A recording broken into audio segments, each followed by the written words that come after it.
Shalom, selamat pagi Bapak-bapak, Ibu-ibu, Jemaat GBS Haleluya Palur, dan juga sahabat-sahabat ibadah online dimanapun berada, baik yang ada di dalam negeri maupun yang ada di luar negeri.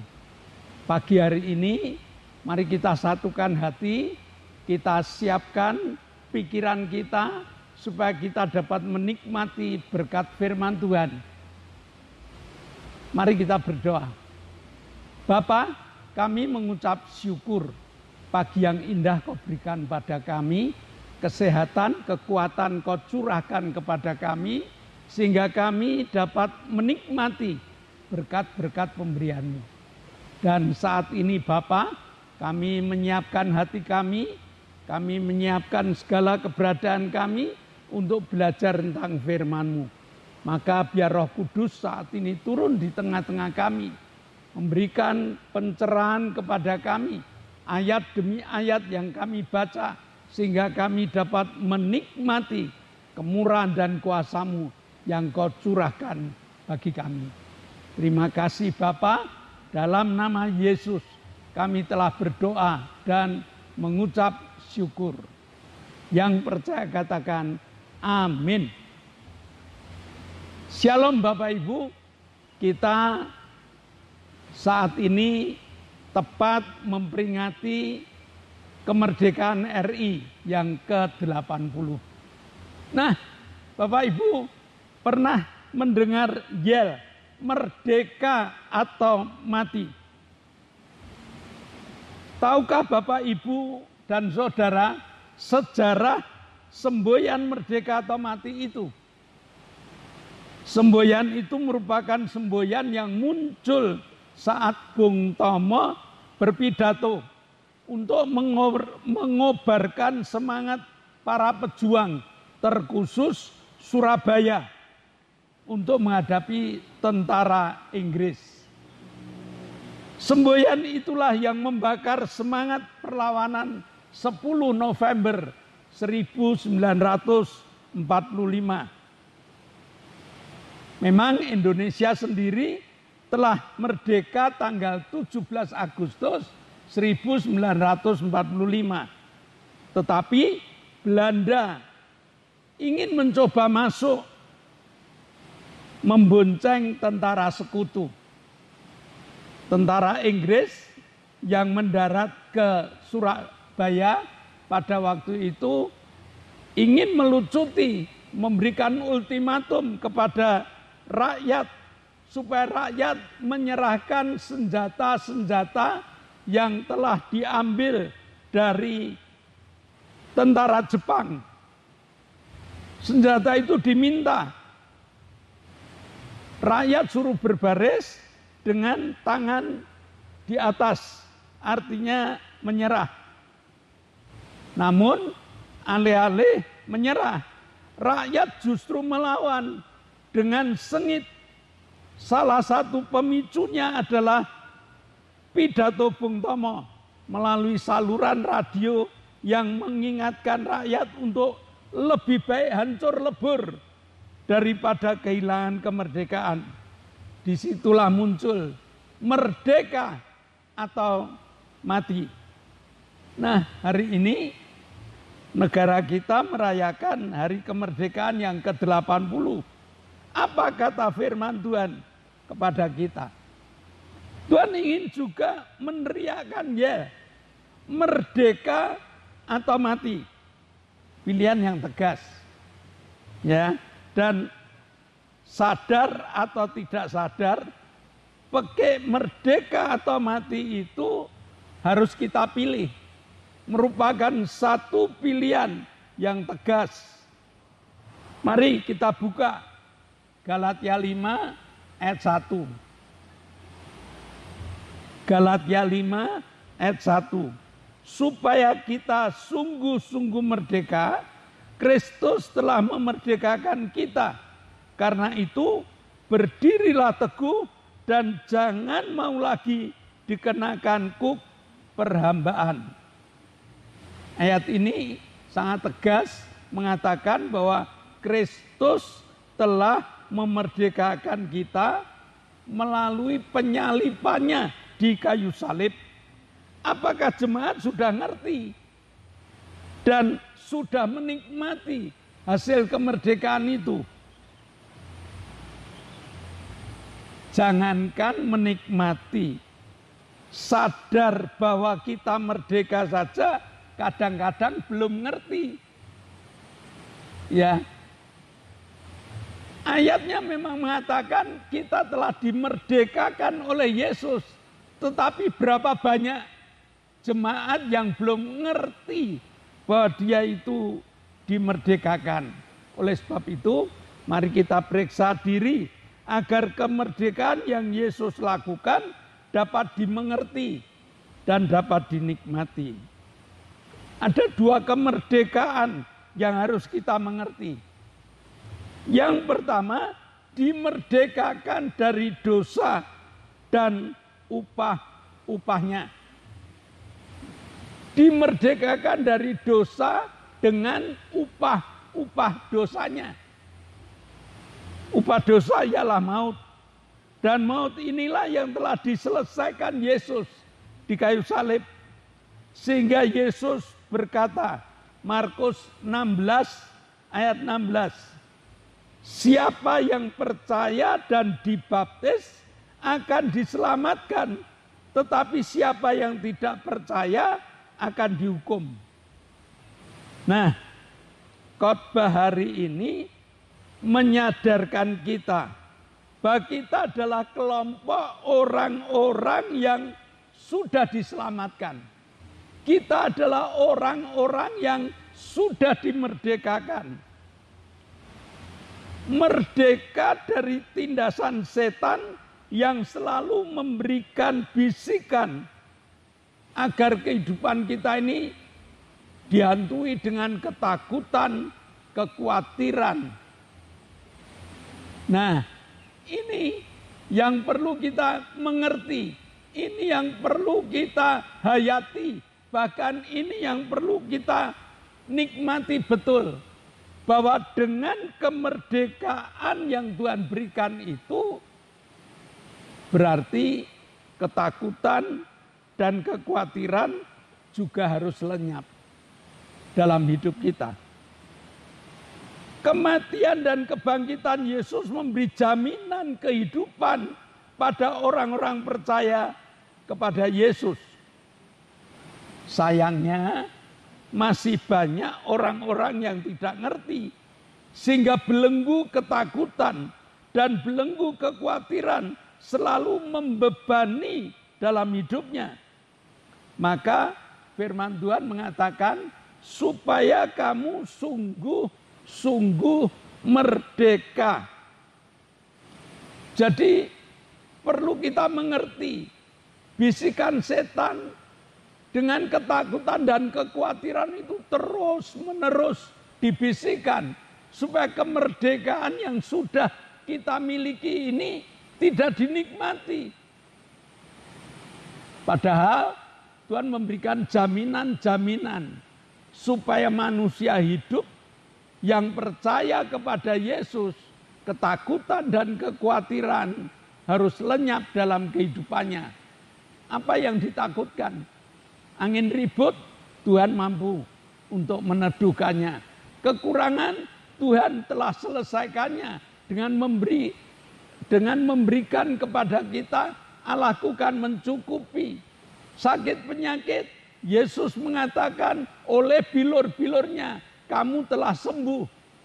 Dan masalah-masalah apapun juga Tuhan telah selesaikan. Nah, perintah Tuhan, kalau kamu sudah merdeka, maka berdirilah teguh dan jangan mau dikenakan kuk perhambaan lagi. Kalau kita sudah benar-benar merdeka, berdirilah teguh. Jangan mau dikenakan kuk perhambaan lagi. Kalau kita tidak waspada, setan balik menjajah hidup kita. melalui hati kita, melalui pikiran kita. Nah, hati dan pikiran yang masih kotor atau hati dan pikiran yang dikotori lagi oleh kuasa gelap. Maka Tuhan tuliskan firman dalam Galatia 5 ayat 13 dan 14. Galatia 5 ayat 13 dan 14. Saudara-saudara, memang kamu telah dipanggil untuk merdeka. Tetapi janganlah kamu mempergunakan kemerdekaan itu sebagai kesempatan untuk kehidupan dalam dosa.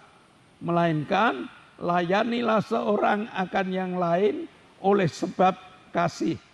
Sebab seluruh hukum Taurat tercakup dalam satu firman, yaitu kasihlah sesamamu manusia seperti dirimu sendiri.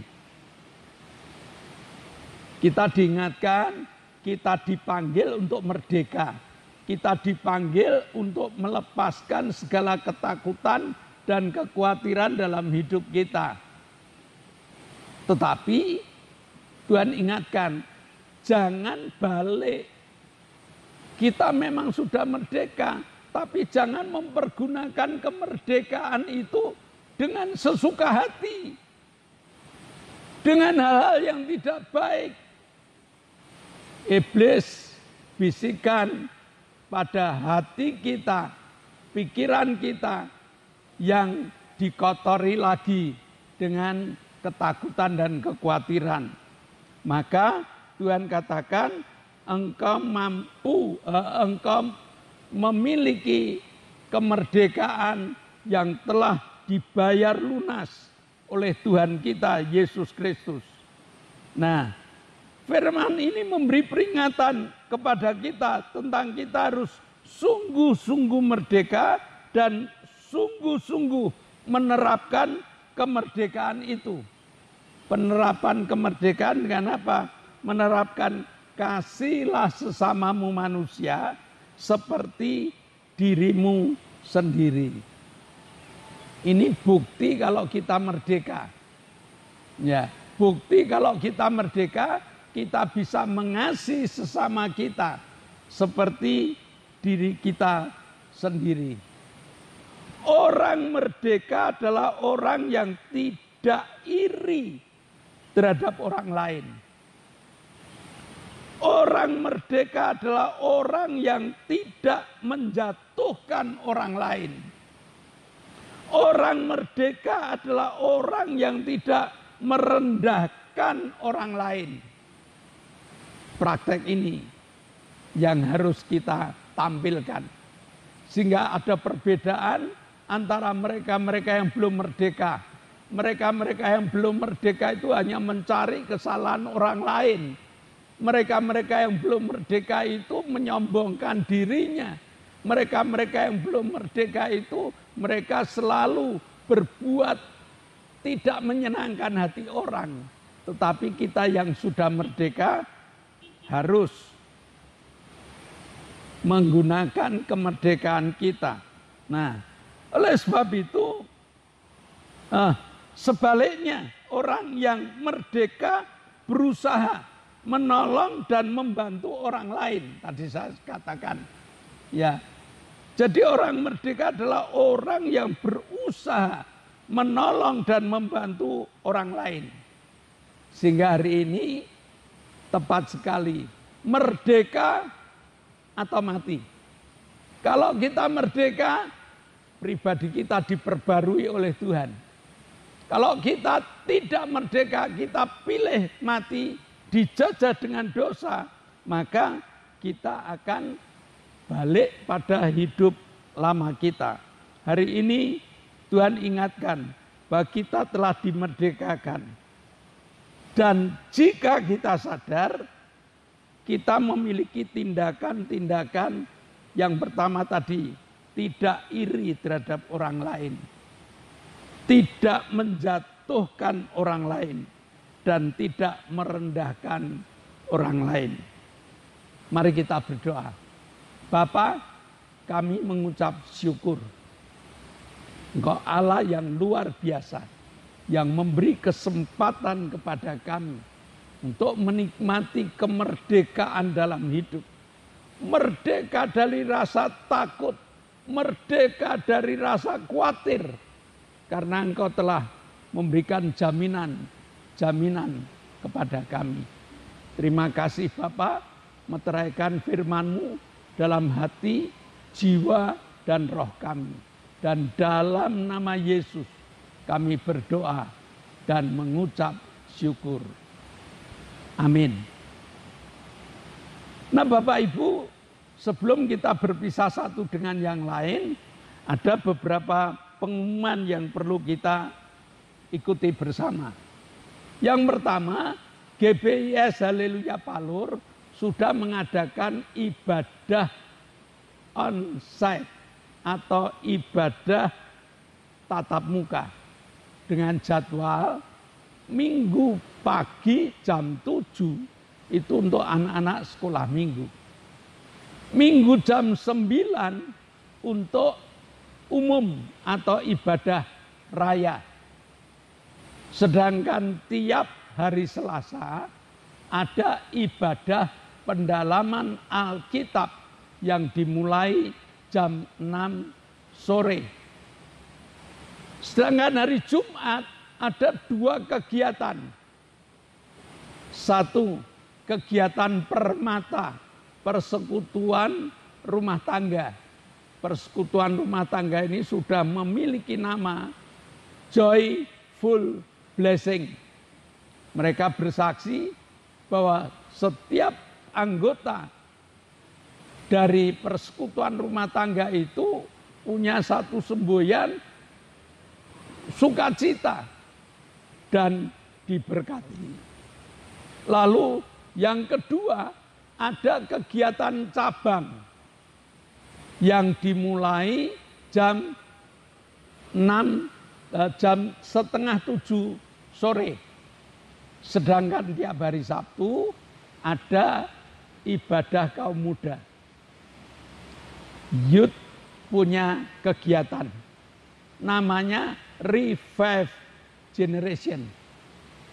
Mari Bapak Ibu, dorong putra-putri Bapak Ibu yang sudah SMP ke atas, masukkan dalam Youth Generation.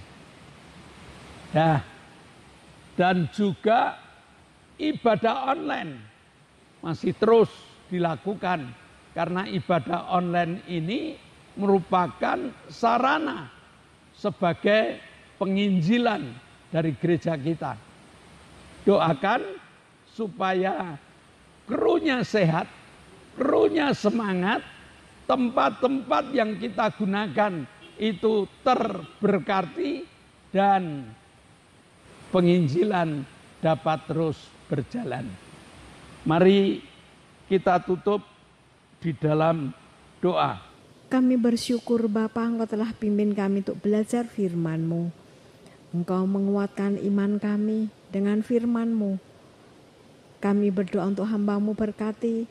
Engkau pakai pelayanannya lebih hari lebih menyenangkan hati-Mu. Berkati kami semua. Kami berdoa untuk bangsa dan negara kami. Tuhan pimpin, berkati bangsa dan negara kami. Engkau telah berikan keamanan, kedamaian, berikan penyertaan-Mu pada pemimpin-pemimpin negara kami. Engkau akan berkati Bapak Presiden dengan hikmat yang dari surga. Engkau akan pimpin, berkati tiap langkahnya. Kami juga berdoa untuk pemimpin-pemimpin negara yang lain. Engkau akan pimpin, berkati tiap langkahnya. Engkau akan pimpin, berkati TNI, Polri yang mengamankan negara kami. Berkati beliau dalam tugas-tugasnya. Dalam nama Yesus kami berdoa dan bersyukur. Bapa, kami mengucap syukur kok Allah yang luar biasa, yang memberi kesempatan kepada kami untuk kami dapat menikmati berkat-berkat-Mu. Dan saat ini sebelum kami berpisah, kami berdoa untuk teman-teman kami yang membutuhkan Engkau.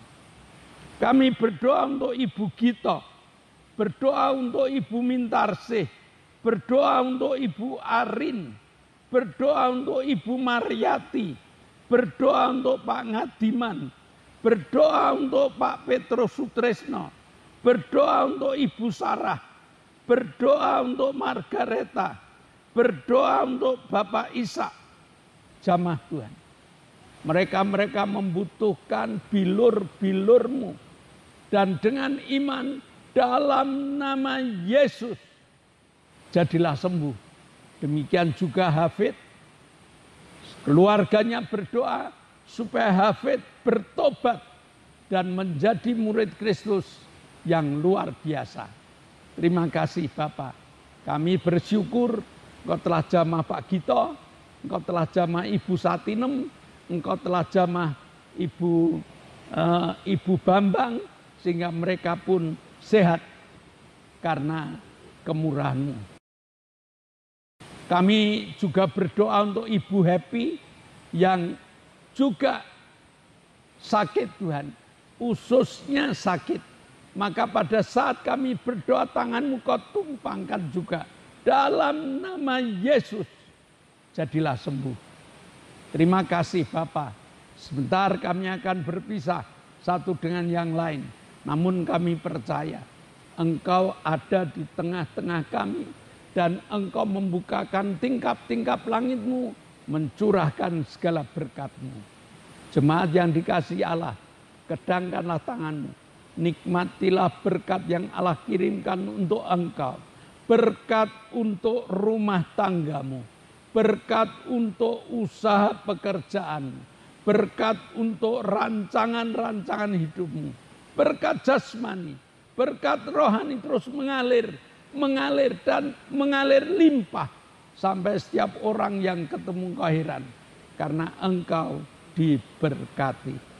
Dan jika kita berpisah satu dengan yang lain, bawalah berkat dari Allah Bapa, cinta kemurahan dari Tuhan Yesus Kristus, serta persekutuan Roh Kudus menyertai kita.